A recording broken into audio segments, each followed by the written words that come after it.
Hay una leyenda que habla de un explorador del siglo XIII que salió de su ciudad, Venecia, y viajó miles de kilómetros hasta China.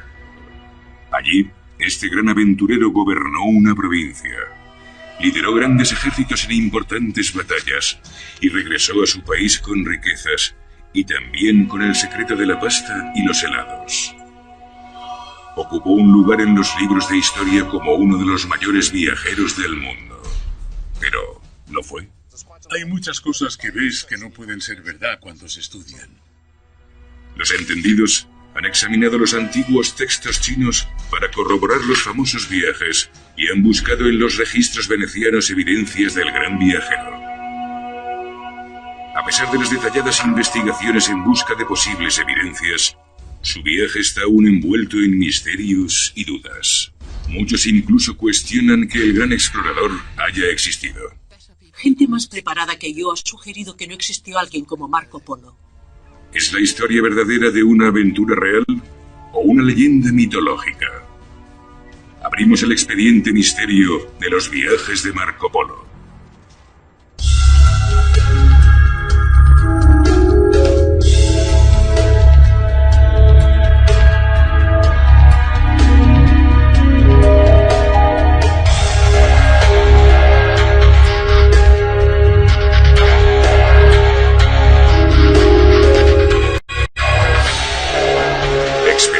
Misterio, Marco Polo.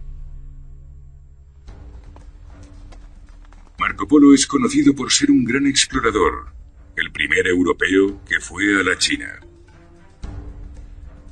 La gran aventura ya se leía antes de la invención de la imprenta y aún se puede comprar en las librerías.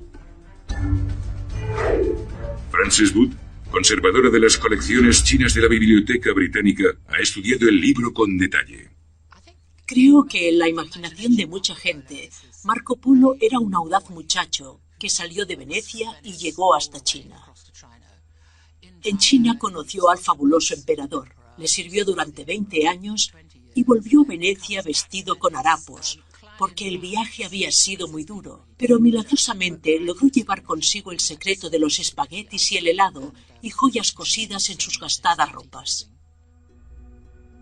Esta fantástica historia ha capturado la imaginación de los lectores durante cientos de años. Pero, ¿es cierta?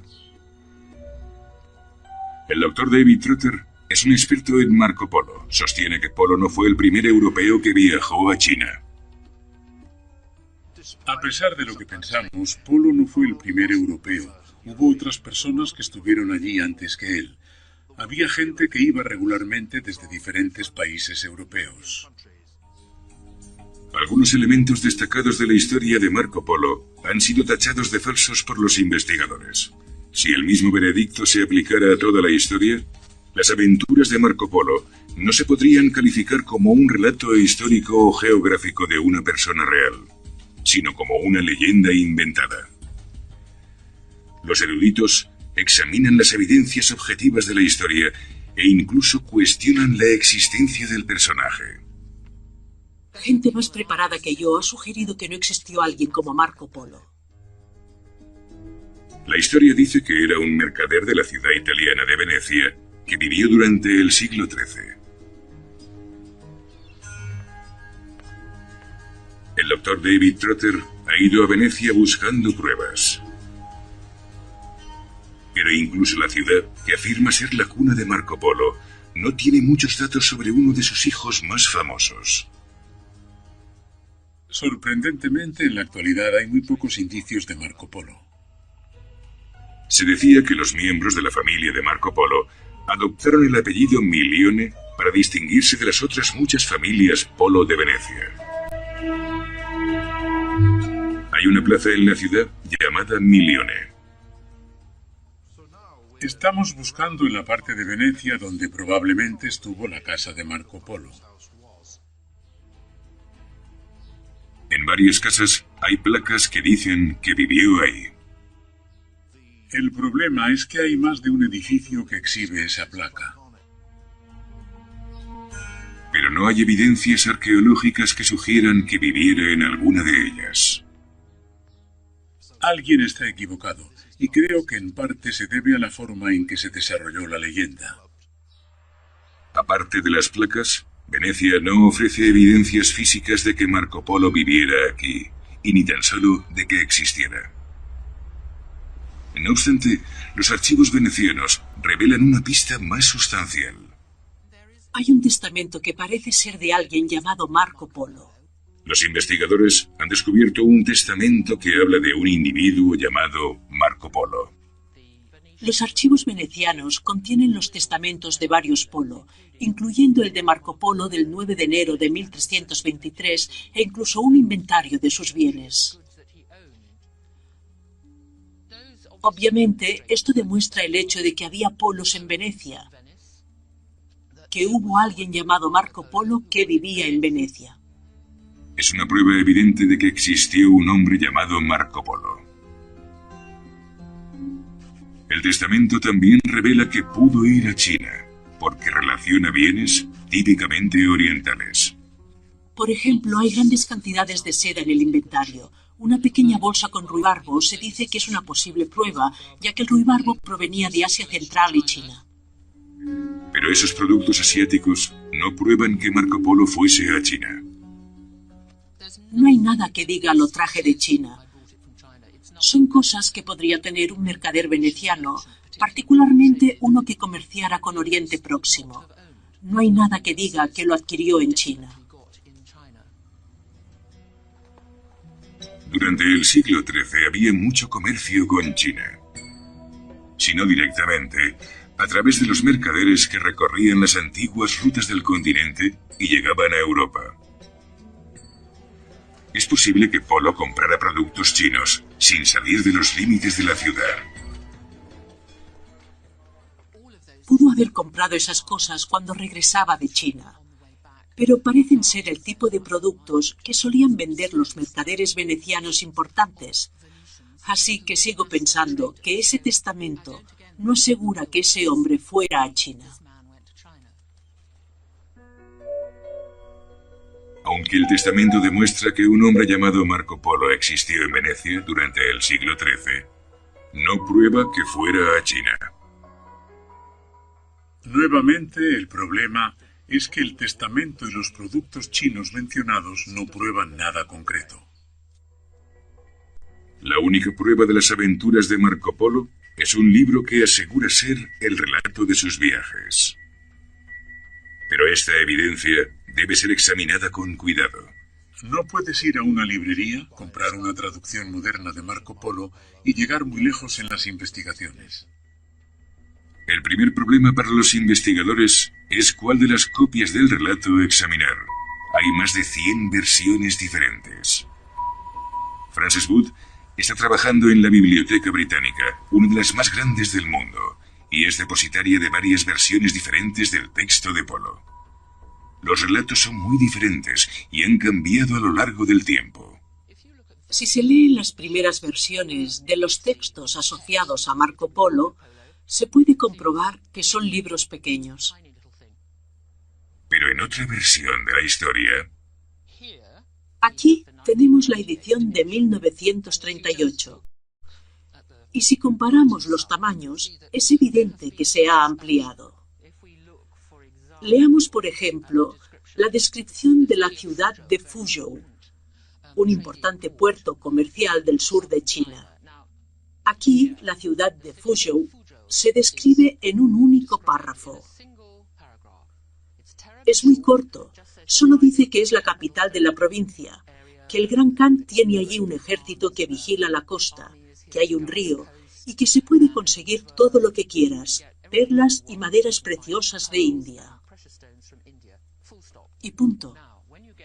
En cambio aquí es mucho más largo. Empieza aquí, sigue y sigue hasta aquí. Contiene la descripción corta original, pero luego habla de leones, de cómo capturar leones e incluso que Marco Polo conoció a personas extranjeras que podían ser cristianos. Es improbable que esta ampliación fuera hecha por Marco Polo, ya que parecen haber sido añadidos tras su muerte, pero se consideran como suyos. tenemos una gran cantidad de material que parece provenir de descripciones muy distantes en el tiempo. Los estudiosos de Polo han creado una tabla que muestra las diferencias entre las versiones de la historia. Lo más notable, por supuesto, es este antiguo manuscrito que se encontró en 1930 y que contiene muchísima información que ha desaparecido en las versiones más recientes. Cada columna relaciona elementos de la historia y observaciones de las diferentes versiones. Plazas, cortesanos, doctores, magistrados, casas y jardines que solo aparecen en los manuscritos más recientes. La leyenda parece haber sido embellecida por escribanos desconocidos durante siglos. Es posible que los últimos escritores tuvieran acceso a una versión original ahora extraviada, pero parece improbable, ya que la tabla muestra que el texto ha sido ampliado con datos añadidos con el tiempo. Aún hay dudas sobre algunos aspectos del libro, cuándo fueron añadidos o quién los añadió, entre otras cosas. En el mundo medieval, antes de la invención de la imprenta, era muy común entre los escritores copiar de otros textos o poner añadidos nuevos a los manuscritos sin que los lectores tuvieran la menor idea. Aunque el texto se lee desde el punto de vista de un testigo, es dudoso que sea el relato en primera persona de una sola figura histórica. Pero eso no significa que la leyenda no tenga una base real.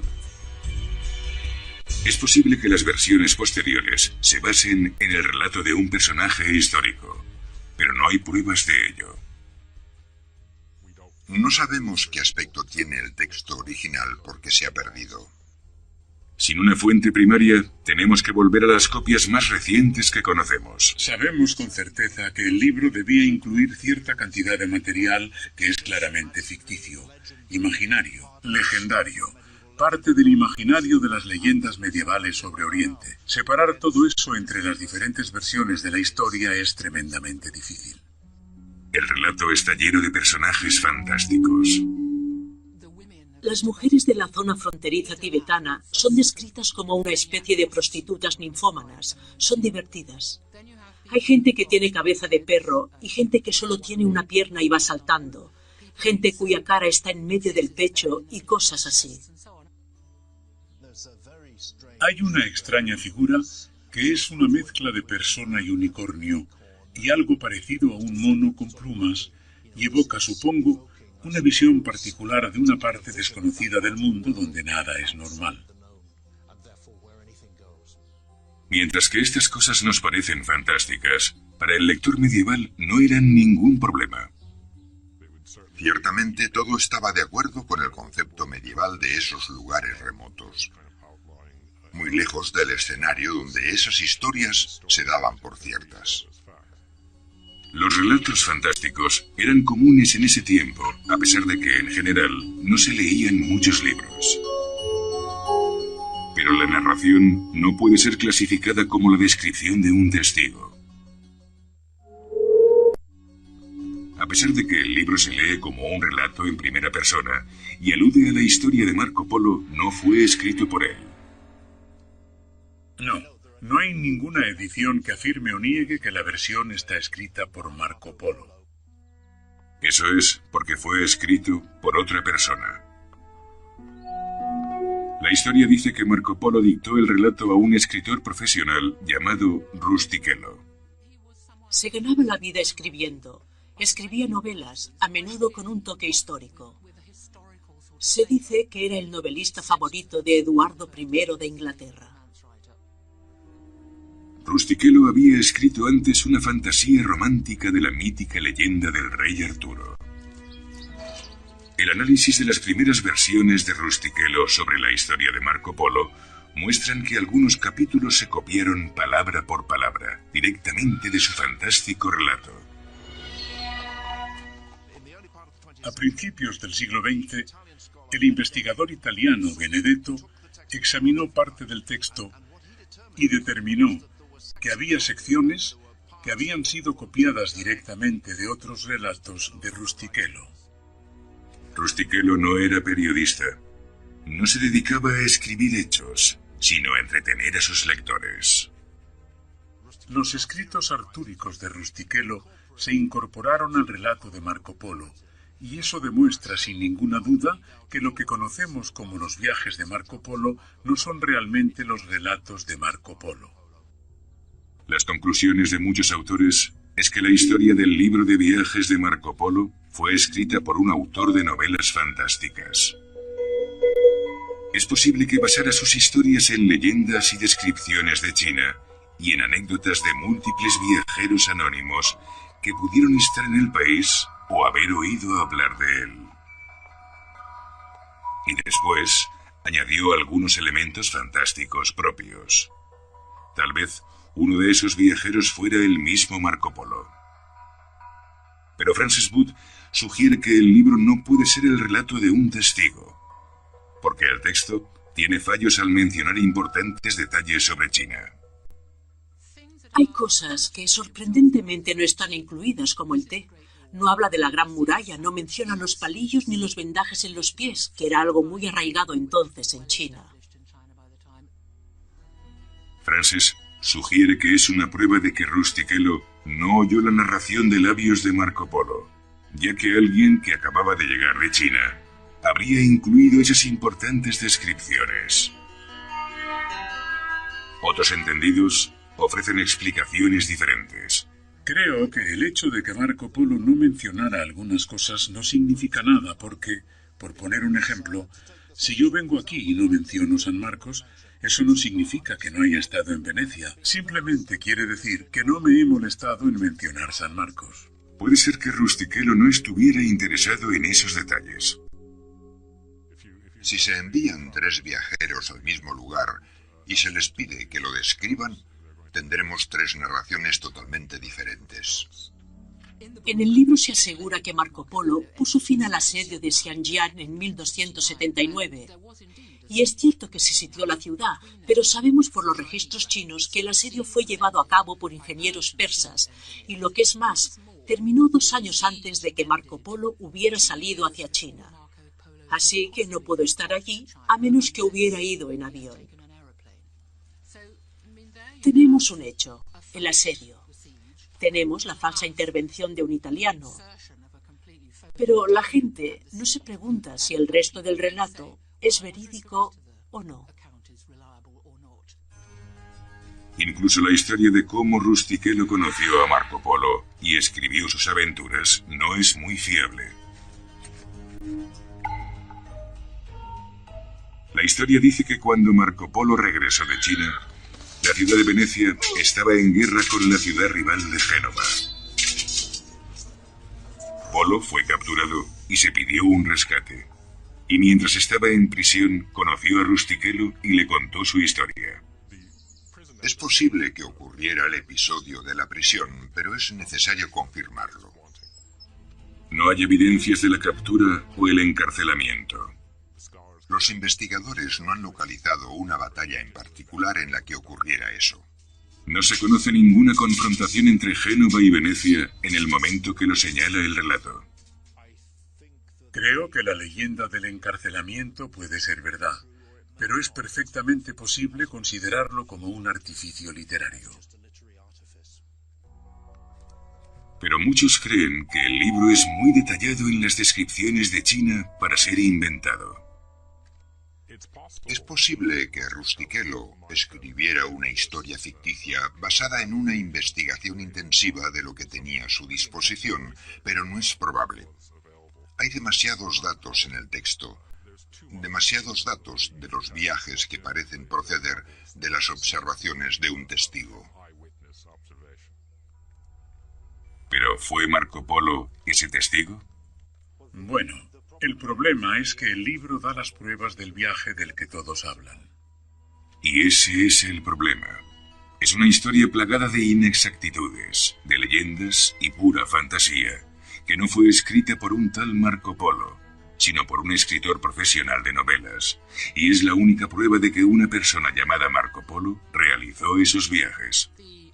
La única fuente de la aventura de Marco Polo es la historia como la cuenta el mismo Rustichello. No hay testimonios, no hay corroboración alguna en las fuentes chinas. Y eso es muy extraño entre los chinos. Sus archivos eran muy detallados. Existen 24 grandes volúmenes de la historia de cada dinastía. Cada provincia tenía sus cronistas. En muchas ediciones del libro se dice que Marco Polo fue durante 3 años gobernador de Jiangsu, una pequeña ciudad del sur de China, y todos los expertos se han lanzado sobre las crónicas de Jiangsu, buscando desesperadamente un gobernador llamado Marco Polo. Como conservadora de los manuscritos chinos de la Biblioteca Británica, Frances Wood ha estudiado los textos exhaustivamente. Estoy buscando en una reedición de la crónica de Jiangsu, porque se afirma que Marco Polo fue gobernador de Jiangsu durante 3 años. Los cronistas chinos tenían archivos fantásticamente detallados de todo lo que sucedía en un lugar concreto, y, por supuesto, incluían los nombres de todas las personas notables de la ciudad, los gobernadores y demás, y de todos los siglos. Y estoy buscando los del período mongol Yuan, cuando se supone que Marco Polo estuvo allí.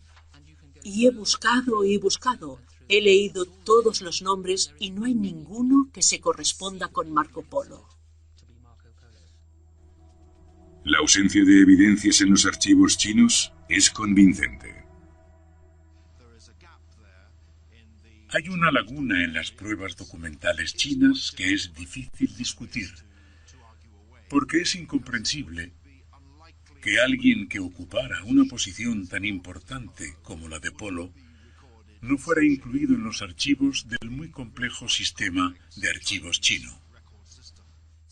Desde finales del siglo XIX, especialistas de todo el mundo han estudiado a fondo las fuentes chinas buscando alguna mención a Polo o a la familia Polo. Se han intentado todas las posibles variaciones y nadie ha encontrado ninguna evidencia en algún registro chino que pueda relacionarse con los Polo. Simplemente no hay evidencias de los viajes de Marco Polo en uno de los lugares donde sería de esperar: los anales de los meticulosos guardianes de los archivos chinos. Definitivamente podemos declarar que no se ha encontrado nada, y sería una sorpresa que de pronto apareciera algo. Puedo decir que es un gran misterio el hecho de que no haya rastro de que Polo estuviera en China. Y eso apoya la tesis de que todo el asunto es una farsa. Con la única evidencia de un libro que explica los viajes de Marco Polo, con elementos fantásticos e imprecisiones, y sin evidencias en los registros chinos de que Marco Polo estuvo alguna vez en China, toda la historia es un caso dudoso. Mi sensación es que la creación de la figura del viajero Marco Polo es una floritura literaria y que la existencia de esa persona es discutible. Aunque pudo haber existido una persona real llamada Marco Polo en Venecia, el personaje del libro que hizo famoso ese nombre nunca existió. De la misma forma, pudo haber un rey llamado Arturo, pero eso no significa que las leyendas artúricas sean fieles a la historia. Pienso que es posible que, como ocurre con otros personajes, haya algo de verdad y que realmente estuvo allí. Otros investigadores han llegado a conclusiones firmes. Hubo un Marco Polo en Venecia. Hubo un mercader veneciano llamado Marco Polo, e indudablemente, inspirado en este, surgió un Marco Polo de leyenda y mito, pero no son la misma persona. La historia de Marco Polo debe ser reclasificada como mito. Pero los mitos tienen su valor. Lo fabuloso y lo científico se nutren entre sí. Es la imaginación lo que hace avanzar la ciencia, y esto es lo que sucede en el libro de Polo. El debate sobre lo que puede ser cierto sobre Marco Polo y sus aventuras no se resolverá nunca, hasta que sea descubierta alguna prueba que lo corrobore, tal vez de fuentes chinas o venecianas. Y tendríamos una nueva visión si apareciera el texto original de Rustichello. Hasta entonces, los viajes de Marco Polo seguirán siendo en parte fantasía y en parte leyenda.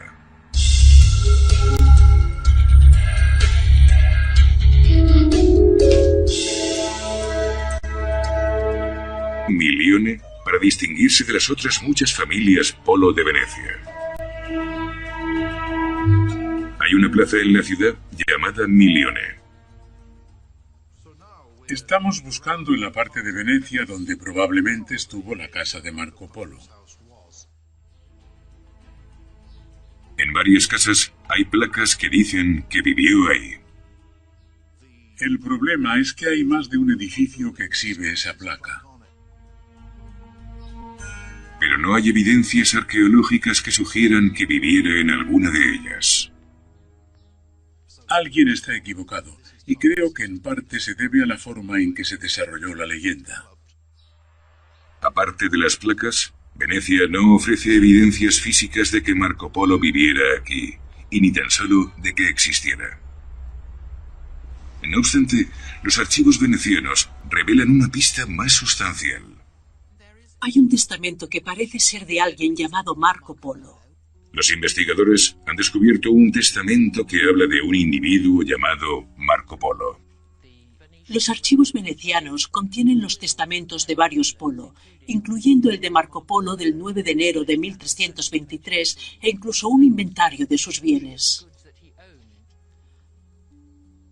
Obviamente, esto demuestra el hecho de que había polos en Venecia, que hubo alguien llamado Marco Polo que vivía en Venecia. Es una prueba evidente de que existió un hombre llamado Marco Polo. El testamento también revela que pudo ir a China, porque relaciona bienes típicamente orientales. Por ejemplo, hay grandes cantidades de seda en el inventario. Una pequeña bolsa con ruibarbo se dice que es una posible prueba, ya que el ruibarbo provenía de Asia Central y China. Pero esos productos asiáticos no prueban que Marco Polo fuese a China. No hay nada que diga lo traje de China. Son cosas que podría tener un mercader veneciano, particularmente uno que comerciara con Oriente Próximo. No hay nada que diga que lo adquirió en China. Durante el siglo XIII había mucho comercio con China. Si no directamente, a través de los mercaderes que recorrían las antiguas rutas del continente y llegaban a Europa. Es posible que Polo comprara productos chinos sin salir de los límites de la ciudad. Pudo haber comprado esas cosas cuando regresaba de China, pero parecen ser el tipo de productos que solían vender los mercaderes venecianos importantes. Así que sigo pensando que ese testamento no asegura que ese hombre fuera a China. Durante el siglo XIII había mucho comercio con China. Si no directamente, a través de los mercaderes que recorrían las antiguas rutas del continente y llegaban a Europa. Es posible que Polo comprara productos chinos sin salir de los límites de la ciudad. Pudo haber comprado esas cosas cuando regresaba de China, pero parecen ser el tipo de productos que solían vender los mercaderes venecianos importantes. Así que sigo pensando que ese testamento no asegura que ese hombre fuera a China. Aunque el testamento demuestra que un hombre llamado Marco Polo existió en Venecia durante el siglo XIII, no prueba que fuera a China. Nuevamente, el problema es que el testamento y los productos chinos mencionados no prueban nada concreto. La única prueba de las aventuras de Marco Polo es un libro que asegura ser el relato de sus viajes. Pero esta evidencia debe ser examinada con cuidado. No puedes ir a una librería, comprar una traducción moderna de Marco Polo y llegar muy lejos en las investigaciones. El primer problema para los investigadores es cuál de las copias del relato examinar. Hay más de 100 versiones diferentes. Frances Wood está trabajando en la Biblioteca Británica, una de las más grandes del mundo, y es depositaria de varias versiones diferentes del texto de Polo. Los relatos son muy diferentes y han cambiado a lo largo del tiempo. Si se leen las primeras versiones de los textos asociados a Marco Polo, se puede comprobar que son libros pequeños. Pero en otra versión de la historia, Aquí tenemos la edición de 1938. Y si comparamos los tamaños, es evidente que se ha ampliado. Leamos, por ejemplo, la descripción de la ciudad de Fuzhou, un importante puerto comercial del sur de China. Aquí, la ciudad de Fuzhou se describe en un único párrafo. Es muy corto, solo dice que es la capital de la provincia, que el Gran Khan tiene allí un ejército que vigila la costa, que hay un río y que se puede conseguir todo lo que quieras, perlas y maderas preciosas de India. Y punto. En cambio, aquí es mucho más largo. Empieza aquí, sigue y sigue hasta aquí. Contiene la descripción corta original, pero luego habla de leones, de cómo capturar leones e incluso que Marco Polo conoció a personas. Tenemos una gran cantidad de material que parece provenir de descripciones muy distantes en el tiempo. los estudiosos de Polo han creado una tabla que muestra las diferencias entre las versiones de la historia. Lo más notable, por supuesto, es este antiguo manuscrito que se encontró en 1930 y que contiene muchísima información que ha desaparecido en las versiones más recientes. Cada columna relaciona elementos de la historia y observaciones de las diferentes versiones. Plazas, cortesanos, doctores, magistrados, casas y jardines que solo aparecen en los manuscritos más recientes. La leyenda parece haber sido embellecida por escribanos desconocidos durante siglos. Es posible que los últimos escritores tuvieran acceso a una versión original ahora extraviada, pero parece improbable, ya que la tabla muestra que el texto ha sido ampliado con datos añadidos con el tiempo. Aún hay dudas sobre algunos aspectos del libro, cuándo fueron añadidos o quién los añadió, entre otras cosas. En el mundo medieval, antes de la invención de la imprenta, era muy común entre los escritores copiar de otros textos o poner añadidos nuevos a los manuscritos sin que los lectores tuvieran la menor idea. Aunque el texto se lee desde el punto de vista de un testigo, es dudoso que sea el relato en primera persona de una sola figura histórica. Pero eso no significa que la leyenda no tenga una base real. Es posible que las versiones posteriores se basen en el relato de un personaje histórico, pero no hay pruebas de ello. No sabemos qué aspecto tiene el texto original porque se ha perdido. Sin una fuente primaria, tenemos que volver a las copias más recientes que conocemos. Sabemos con certeza que el libro debía incluir cierta cantidad de material que es claramente ficticio, imaginario, legendario, parte del imaginario de las leyendas medievales sobre Oriente. Separar todo eso entre las diferentes versiones de la historia es tremendamente difícil. El relato está lleno de personajes fantásticos. Las mujeres de la zona fronteriza tibetana son descritas como una especie de prostitutas ninfómanas. Son divertidas. Hay gente que tiene cabeza de perro y gente que solo tiene una pierna y va saltando. Gente cuya cara está en medio del pecho y cosas así. Hay una extraña figura que es una mezcla de persona y unicornio y algo parecido a un mono con plumas y evoca, supongo, una visión particular de una parte desconocida del mundo donde nada es normal. Expediente Misterio. Marco Polo. Marco Polo es conocido por ser un gran explorador, el primer europeo que fue a la China. La gran aventura ya se leía antes de la invención de la imprenta y aún se puede comprar en las librerías. Frances Wood, conservadora de las colecciones chinas de la Biblioteca Británica, ha estudiado el libro con detalle. Creo que en la imaginación de mucha gente, Marco Polo era un audaz muchacho que salió de Venecia y llegó hasta China.